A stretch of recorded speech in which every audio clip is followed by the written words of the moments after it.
Suatu organisasi atau perusahaan harapannya akan mengalami perubahan yang mengarah pada kemajuan dan perkembangan menuju yang lebih baik.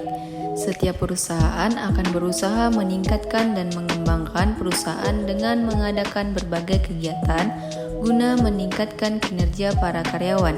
Adanya kegiatan tersebut diharapkan perusahaan akan mencapai tujuan perusahaan, yaitu untuk memperoleh keuntungan atau profit oriented. Karyawan merupakan bagian terpenting dalam mencapai tujuan perusahaan. Setiap organisasi atau perusahaan pastinya akan memberikan imbalan sesuatu kepada karyawannya jika kinerja mereka dipandang baik oleh perusahaan. Oleh karenanya, setiap karyawan dituntut untuk bisa memenuhi tujuan yang ingin dicapai oleh perusahaan tersebut.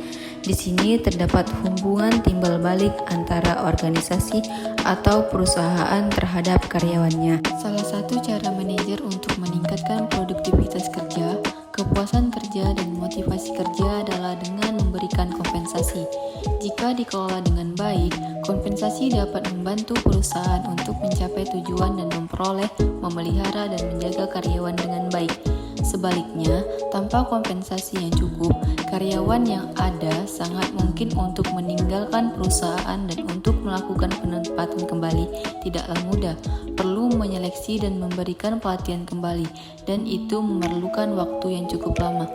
Akibat dari ketidakpuasan dalam pembayaran juga akan mengurangi kinerja, meningkatkan keluhan-keluhan, penyebab mogok kerja, dan mengarah pada tindakan-tindakan fisik dan psikologis seperti meningkatkan ketidakhadiran dan perputaran karyawan. Definisi kompensasi menurut Hasibuan, yang merupakan semua pendapatan yang berbentuk uang, barang langsung atau tidak langsung yang diterima pekerja sebagai imbalan atas jasa yang diberikan kepada perusahaan.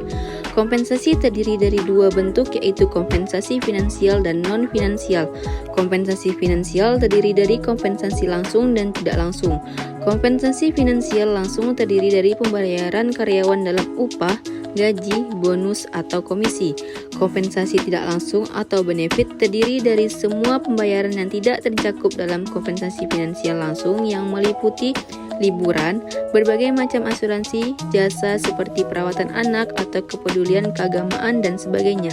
Perhargaan non-finansial seperti pujian, menghargai diri sendiri, dan pengakuan yang dapat mempengaruhi motivasi kerja karyawan, produktivitas, dan kepuasan.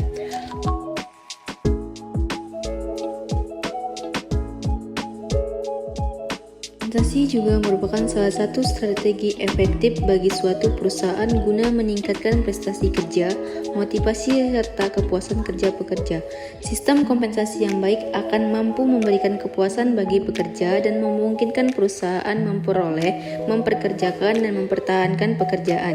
Apabila motivasi mengarah kepada tindakan yang positif, akan memungkinkan seorang pekerja untuk menciptakan hasil karya yang positif pula.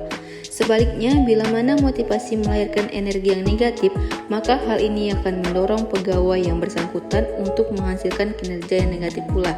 Bertolak dari pemikiran ini, dapat pula dikatakan bahwa hasil kerja seorang pegawai secara umum dapat pula mencerminkan bagaimana keadaan motivasi kerja yang ada pada dirinya serta lingkungan kerjanya.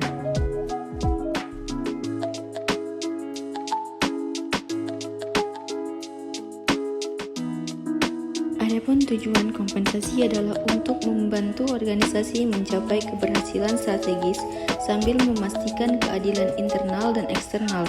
Internal equity atau keadilan internal memastikan bahwa jabatan yang lebih menantang atau orang yang mempunyai kualifikasi lebih baik dalam organisasi dibayar lebih tinggi. Sementara itu, eksternal equity atau keadilan eksternal menjamin bahwa pekerjaan mendapatkan kompensasi secara adil dalam perbandingan dengan pekerjaan yang sama di pasar tenaga kerja.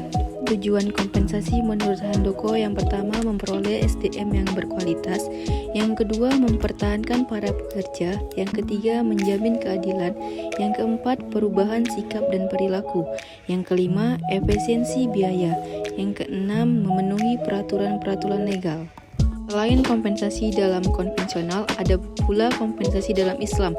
Pembahasan kompensasi dalam perspektif Islam termasuk ke dalam domain fikih muamalah, yakni dalam pembahasan al-ujrah mendefinisikan upah al-ujrah adalah salah satu bentuk kompensasi yang diberikan oleh orang yang mempekerjakan kepada orang yang dipekerjakan berdasarkan akad-akad tertentu dan secara khusus berhubungan erat dengan akad ijarah, suatu akad terhadap manfaat suatu benda atau jasa tertentu dengan jumlah imbalan iwat yang jelas.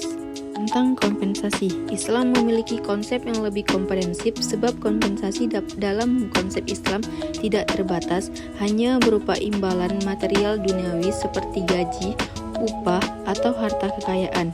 Islam juga melainkan juga berupa imbalan yang bersifat ukrawi berupa pahala, kebaikan, amal soleh, dan surga.